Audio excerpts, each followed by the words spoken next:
ভাই তাহলে শুরু করি। আচ্ছা শুরু করেন, আপনারা যা করবেন করেন, আমি আর কি বলবো। পুরা এই বয়সে ঝোড়ে জঙ্গলে এরকম কম করে ধরা খালি, পুরা মা বাপের ব্যাপারে কিছু ভাবলি না? ও সুমনের ছেলে মানুষ নাকি?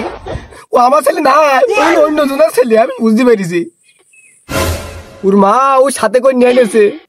ওর মা আর আমি প্রেম করতে গিয়ে বাঁশ বাগান করে ধরা ফেরিলাম, কট খেয়ে বিয়ে করিলাম। কিচ্ছু করার নেই, আমার কপালে ওই ছিল। ভাই তুমি আর ও তো একই হয়ে গেলে, ও বাঁশ বাগানে ধরা খেয়েছে, তুমিও বাঁশ বাগানে ধরা খেয়েছো।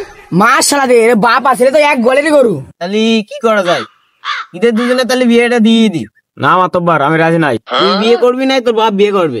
মাতব্বর ভাই আমি রাজি।